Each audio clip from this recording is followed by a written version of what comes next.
Now, Washington mornings on the Mall. At AM 630.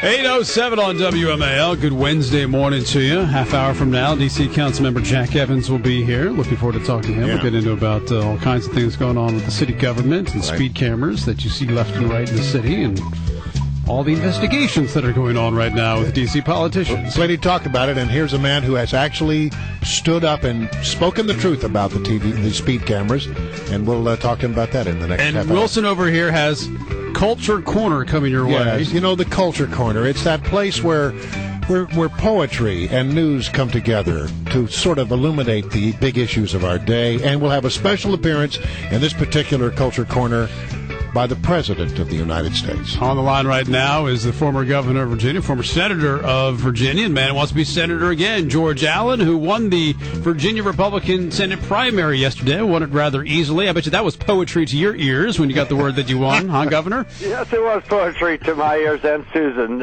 We both worked very hard. It may look easy, but it's not. It took a lot of work. It was great to get that very strong vote, but we had an army of grassroots volunteers and ambassadors in every county, city, and town of Virginia. State legislators and others were emailing their list, and so there was a lot of work that goes into it. I was going to ask you that. I mean, yeah, most people predicted you were going to win, and you won rather easily. Were you nervous at all going into it yesterday? Yeah, of course. Well, I'm not saying you're nervous. You're anxious to see the results. I know that we spent a lot of time doing a lot of work, and the last 2 weeks has just been very, very little sleep at night and racing all over Virginia and having rallies to send a message to Washington.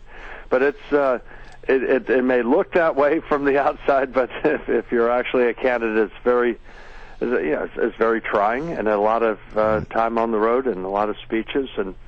And the main thing is also, of course, trying to motivate people to get out there make and vote. sure, get out Take it seriously, right? In fact, all of that was my biggest concern was complacency. People saying, "Oh, you got it made," and I said, "No, you never have it made." I remember my father would always say he'd have this saying written in his office that the team is never up. And it's, in other words, you always got to be motivating the team to be prepared and ready. So It was a great win, and I think it was a good message from the people of Virginia, a very strong one, that we want to be in control of our own destiny on everything from health care to energy to jobs and opportunity. So and now I think we have a good platform on which, and this is what I said last night and throughout our campaign, is to welcome independents and Democrats to join our cause. Well, let me ask you about that, if I could, please, because, look, let's talk about what's going to happen in Virginia in the coming election. Your fate, really, may well rest in the hands of the Republican nominee for the president. If he does well, then you could do well. And if Obama does well in the Commonwealth of Virginia, then your opponent may do well. I don't think that's an understatement. As I look at the polls right now, the real clear politics average of all the polls has President Obama up by 3 points in the Commonwealth of Virginia. How is this going to play out, and what are going to be the major themes of the campaign? Yeah, and the polls between Tim Kaine and myself have been tied for the most part. It's neck and neck in every one of them. More people in Virginia actually probably do know me and Tim Kaine than they do the presidential aspirants. So it's undoubtedly the issues will be fairly clear differences. I like to control our own destiny and do what we can and be of help to the top of the ticket with it. And I did talk with Mitt last night. He called, Governor Romney called and congratulated me, and I do look forward, and so does Susan, look forward to campaigning. On that point, how seriously does he take the Commonwealth of Virginia? Because a lot of people think it is make or break for him. Well, I think, I know that he knows that Virginia is a key state. Everyone, you look at the map, and most people look at, no one can be elected president without carrying Virginia. Virginia's key in the Senate race. Whoever wins our Senate race is going to determine whether you continue with Harry Reid's obstructionism or we have common sense conservative leadership in the U.S. Senate. Virginia is going to be pivotal in determining the course of America's history, and I think this election is one of those pivotal elections that will determine whether our country continues to decline or we begin to ascend again. I'm confident and optimistic that most Virginians, when it's all said and done, are going to care about having a better future and recognizing that the right ideas to get things being done is to reinvigorate the entrepreneurial spirit of our country, and that the best social program of all is a job. So, the other key issue, and you saw it in the primary yesterday results, we did really great in Southwest Virginia, unbelievably great. Well, I think you're going to see in various parts of the regions of Virginia, independents and Democrats voting on our side. This energy issue where Tim Kaine is being, is for the cap and trade energy tax scheme and against Keystone, and the EPA is now trying to ban coal. From Southwest Virginia to our ports and to our coast, Virginians are ready, willing, and able to provide the energy to power our economy, and this banning of coal and saying no to us in Virginia for producing oil and gas off our coast has Virginians upset with Washington. I've said on day one I'd introduce a bill to allow us to produce oil and gas and use the royalties for roads and transportation. Hey, you said you got a call from Mitt Romney. Did you get a call from Tim Kaine?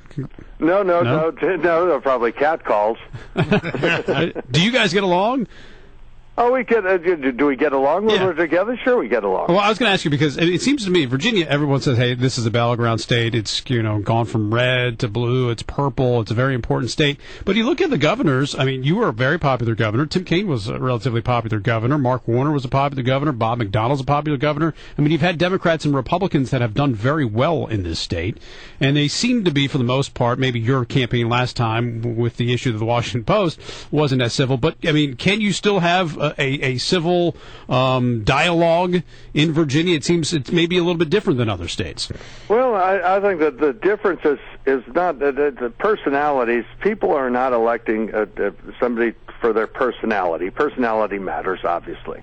What people care about is what are you going to do in the United States Senate to improve the opportunities and the lives of people. In this contest, this comparison, people will be looking, all right, what have you done as governor? What have you done? What ideas have you been advocating, and how would that impact my life or my business? And people will compare, and we will compare my service as governor to that of Tim Kaine's. We like doing that because while I was governor with lower taxes and prompt permitting and recruiting of business, we were able to see over 300,000 net new jobs.